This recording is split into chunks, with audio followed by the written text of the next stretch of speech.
তোমার মধ্যে যখন সেই যৌবনের জোয়ার পাওয়ার যখন একটা ধাক্কা মেরেছে, তখন তুমি তোমার মনুষ্যত্বকে বিবর্জিত করে অন্ধকারে তুমি নিমজ্জিত তুমি পশুর কর্ম করেছো।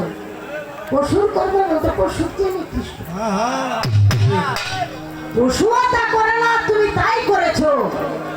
পরিশেষে তুমি সর্বহারা হয়ে গালে হাত দিয়ে ভিখারির মতো তুমি দাঁড়ে দাঁড়ে ঘুরো।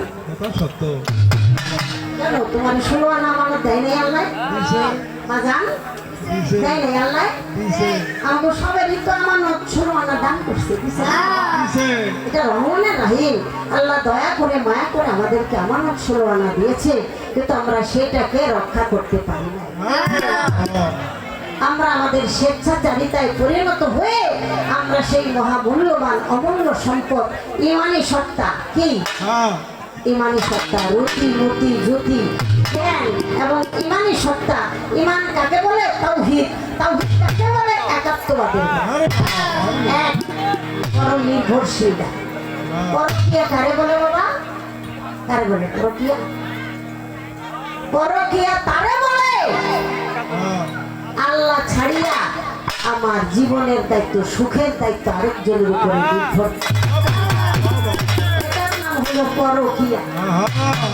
পরনির্ভরশীল তাকেই বলে পরকীয়া, এছাড়া আর কোনো কিছু। দুনিয়াদারিতে আনন্দ ফুর্তি যাই করবেন, সেটার মধ্যে একটা সীমাবদ্ধতা অবশ্যই থাকা লাগবে। তাই আমি গানটা শেষ করলাম। সাইজিল আলম এক একটা ছন্দের মধ্যে অনেক বড় বড় কাহিনী, ইতিহাস সম্মিলিত আছে। সেগুলি বললে বাবা 2-4 রাত পোহাবে না, 2-4 রাত চলে যাবে। সেজন্য আমি যেটা নাকি মূল, সেই মূলের ঘরে যাওয়া আছে। আমার মানিক বাবাজি আমার কাছে কিছু কথা রেখেছেন, আমার কাছে খুব ভালো লেগেছে। তো তাতে মনে হয় মানিক দেওয়ার বেশ সাবাল্যক হয়ে গেছে। আমরা গ্যারান্টি সহকারে বলতে পারি আর কোনো ভয় আমাদের।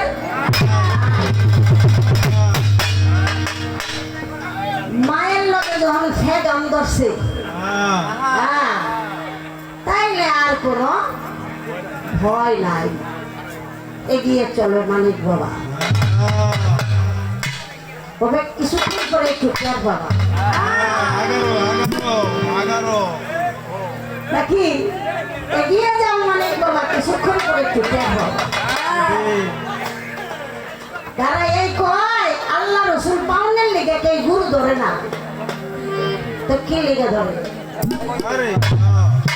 এই কইতে কইতেই কথা আমদানি এলো হঠাৎ। যেখানে আল্লাহ রসুল নাই সেখানে তো গুরুই নাই, যেখানে গুরু নাই সেখানে তো আল্লাহ রসুলই নাই। যে মুর্শিদ সেই রসুল, ইয়াতে নাই কোনো ভুল খোদা।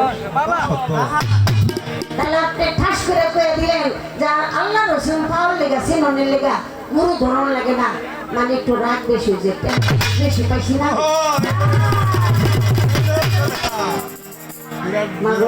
দুই একটা পাগল রে কে রে, আমি মনে করেন 200 টাকা দিয়ে আরেকটা 100 দিলে সেটা মিথ্যা টেড়াই হারাই। আমার 100 কিলে দেবে ওই দেয়। আজকে আমার মানিক বাবা এই হিসাবটা দেয় বেশি করলাম। কেন আপনি এই জটিলতার মধ্যে চলে আসেন? কেন দিয়েছেন এই জটিলতা অবস্থা? আমি একটু সুরে সুরে বলার চেষ্টা করবো। অনেক কথা অনেক কথা, খালি অন্য কথা না, গুরু ঘুমোতে বলে ভেজা লাগবে। তাহলে আপনার তো ঘুমোর ভাগ কম না।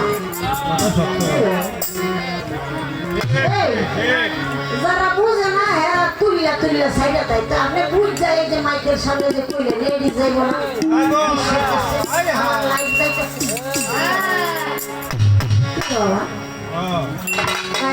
বাপের বাইন্দা বাইন্দা বাইতেছে মানি লোকের মানার লাই ভাষাই যাবে। ফকির বাড়ি গুরু বাড়ির ভাত খাইয়া কোথায় ওই টাকা দিতেছে খালি ভাই? আমাদের সেই মুরা পাগলা বাবা ভালো হয়েছে, পাও দুটো আর চলে না, অনেক টাকা উদ্ধার করছে। হ্যাঁ, সুন্দরভাবে কথা বলেছে। আমি বলার চেষ্টা করব, গুরু গুরু আমি আপনাদেরকে বলি, সবকিছুরই কিন্তু একটা গুরু। আমি আমার গুরু, আমি যার হাতে হাত দিয়েছি সে আমার স্বর্গ, সে আমার আভায়াত, সে আমার অমৃত সুখ। আমার মুর্শিদের যাহা তাহা আমার জন্য মুক্তির সোপান। এটা হলো যার যার মুর্শিদের ব্যাপার। এখন যে গুরু ধরে নাই সে কি আমার মুর্শিদের মর্ম বুঝতে পারবে? তো সেই জন্য তারে ওই কথা কইয়া কোনো লাভ নাই। কারণ কি বাবা, যেই মেয়ের পেটে বাচ্চা হয় নাই সে কিন্তু প্রসব বেদনা বুঝবে। হ্যাঁ, কানবো আউলা জাউলা হুদাই দেখ দেখাই বইরে গিয়ে কান্দে জোড়া খেতে। তো যার পেটে বাচ্চা আছে সেই কেবল প্রসব বেদনা বুঝতে পারে। তাই যে গুরু ধরেছে, তরিকার মধ্যে গিয়েছে, তারাই ব্যাপারটা বুঝতে পারে। আপনারা তো গুমর ভাগ করুন লাগবো না। বাইনা কইরা নিয়ে সিফা ঘরের মধ্যে কেন নাইয়া আড্ডি ভাগ করে যারা বুঝে না হেরা কইছে তুই কোশিস করলো কারণ মানুষের ঘরে মানুষ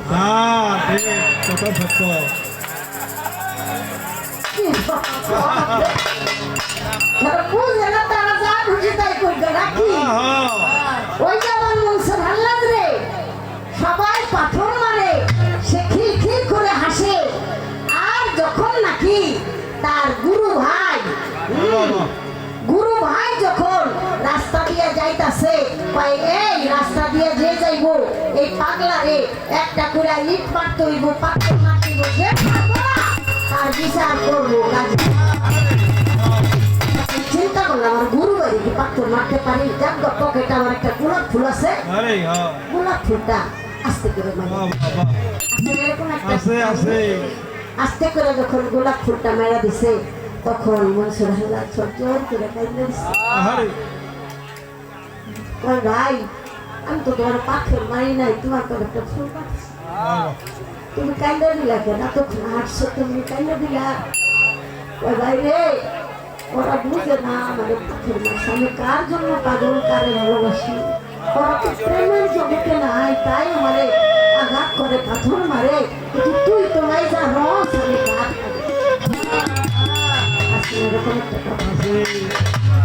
তুই যাই না শুনে একটা ফুল মারছস, ফুলের আঘাতটা আমার কাছে পাহাড়। তাই এটা তরিকা আবাদ করার দায়িত্ব খালি আমার না, মানিক বাবা তোমার, এটা তোমার কথা। যেহেতু তুমি একজন গুরু ঘরের মানুষ, তুমি যার কাছে মানুষ হয়েছো, বড়শালী ভাই তার একটা দরবার হয়েছে। এখন এই তরিকাকে আমার উপরে দায়িত্ব দিবার, তুমি বদনাম দেবা, এটা দিয়ে কোনোদিন আলো জ্বালানো বাজার। যদি ঘরের ইন্দুরে যদি বেড়া কাটে, এটা দিয়ে কি কোনো সুবিধা আছে? বাবা তুমি ঘরের ইন্দুরের মতো গুরু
দেখো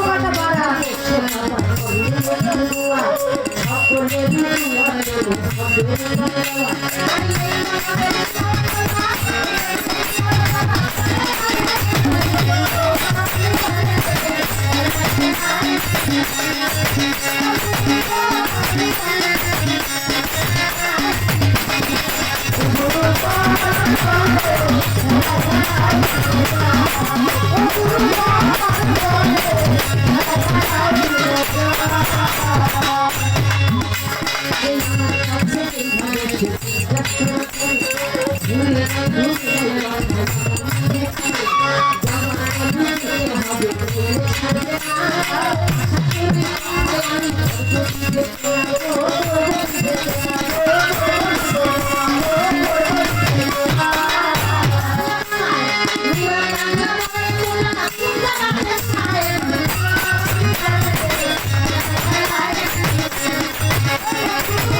জিজ্ঞাসা করলো বাবা ধর্ম হলো কি সেই কথা সবার মাঝে আমি বলতেছি ধর্ম মানে স্বভাব স্বভাব মানে চরিত্র চরিত্র সবার বাবা রাখতে হবে সত্য আল্লাহ ধর্ম আল্লাহ চরিত্র দয়া করা সে কথাটাই আসলে দয়াল নবীর ধর্ম কিবা আদান প্রদান রহমত বর্ষিত আশা এবং যাওয়ার মাধ্যম দয়াল নবীর পাপি পাপি উন্নতের জন্য গুণা মাফ চাই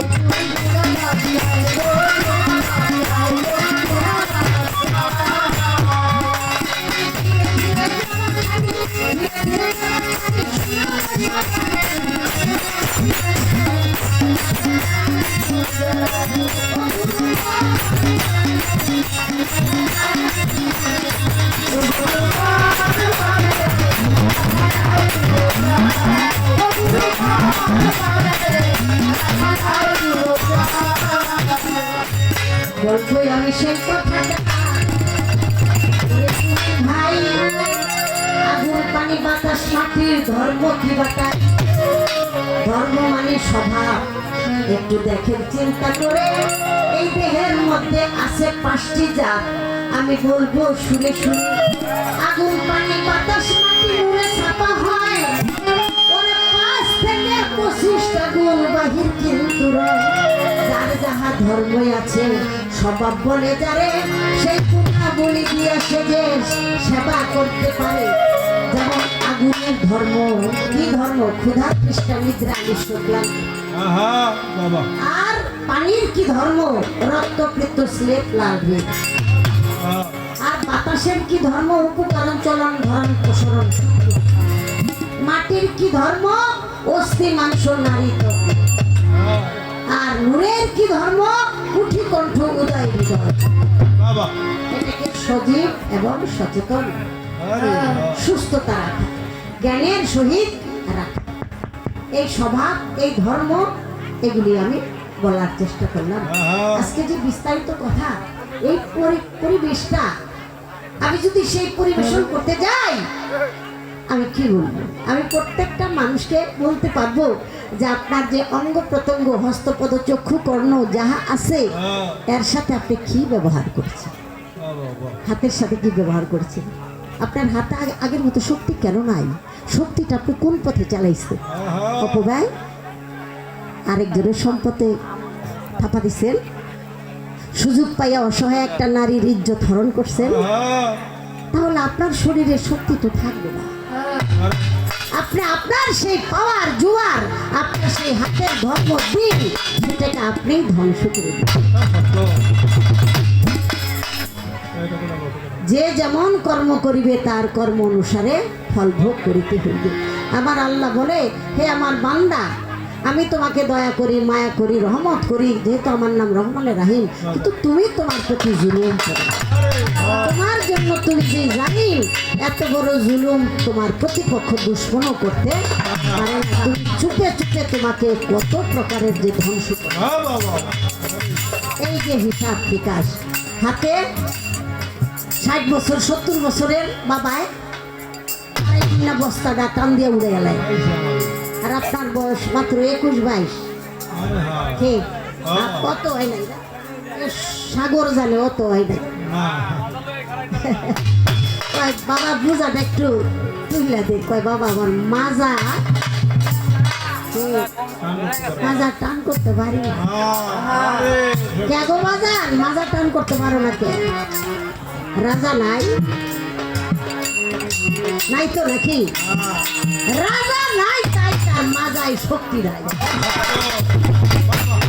তোরে আল্লাহ রাজা দিছিল, হ্যাঁ? সেই রতিমতি জ্যোতি, সেই পাওয়ার, পানির শক্তি, জোয়ার যৌবন দিয়েছিল, তুই সেটা কি করছিস? বিয়ে করছস ব্যাস আবার তো একটা বউ লাগে, তাই বলে তুই দরজাই খুলবি না? হ্যাঁ কে বাবা? মাথা নষ্ট না মা বাবার? নষ্ট। বাবার যেমন তোমার মার মাথা নষ্ট, কারণ ঘরের তোর বাইরে তো তুই সই দেখবি না, করতে দেখবি। কারণ দেহের মধ্যে মূল সম্পদ হলো পানি সম্পদ বাবা, নাকি? পানি সম্পদ এটা হলো শ্রেষ্ঠ সম্পদ, এটা হলো পিতৃধন।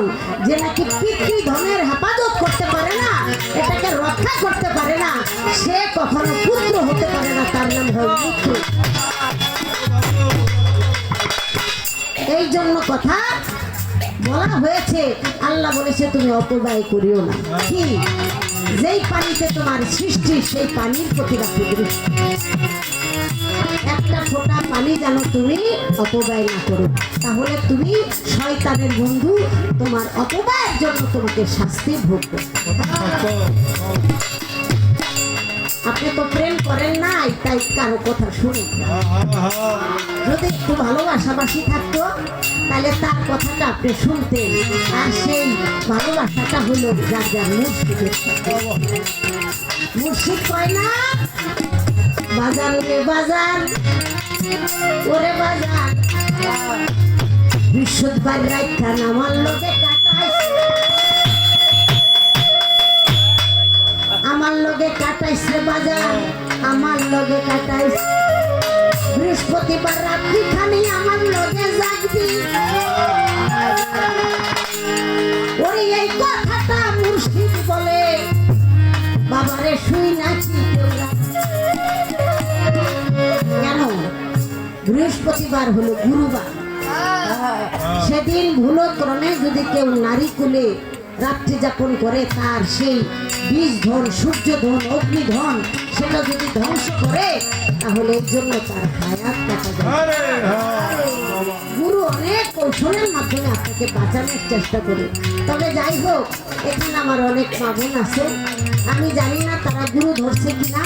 যদি ধরে থাকে তাহলে স্বামী হবে ধার্মিক, আর আপনার নাম হবে সহধর্মী। সহধর্মিণী হবে, আপনার সাথে তার গভীর একটা প্রেমের সম্পর্ক হবে, কারণ আপনি এখন তার বউ স্ত্রী নাই, আপনি হচ্ছেন সহধর্মিণী। স্বামীর সর্বাঙ্গীন ভাবে ধর্ম কর্মের সর্বাঙ্গীন সহযোগী, তার নামই হলো সহধর্মী। আপনি তাকে মাইরেন না। হ্যাঁ, যদি মহিলা যায় বিছানায় কয়দিন করে আগামতা করবে, কষ্ট হইব না আপনার? তাই রাক্ষসের ব্যবহার করেন না, তারে প্রেম দিয়া বুকে নিয়ে আদর সোহাগ কইরা তারে অখণ্ড দেশে পৌঁছানোর চেষ্টা। এটা হলো সহধর্মিণী। বউ আর স্ত্রী ভালো কাম নষ্ট করার স্ত্রী। আর যখন সহধর্মিণী হবে তখন তার নাম হবে সতী, আর সেই হবে সতী যে রক্ষা করতে পারে রতির পতি, রতি মতি, যার দ্বারা কখনো হবে না ক্ষতি। এটাই হলো মূলত আমাদের মূল ধর্ম, নিজকে চেনা, আত্মার বৃদ্ধি ঘটানো, প্রমেশন পাওয়া, বাঁচো এবং বাড়ো। প্রমেশন বাঁচলাম বিছানায় একদম মিথ্যা বিনাশ করে নিলাম, এটার নাম বাঁচা না। আমার বাঁচতে হবে এবং কর্মের দিক দিয়া স্থূল প্রবত্ত সাধক সিদ্ধি, সেই সিদ্ধির দেশে দেখেন না, একটু প্রেমের দেশে চেষ্টা করুন, একটু পারা।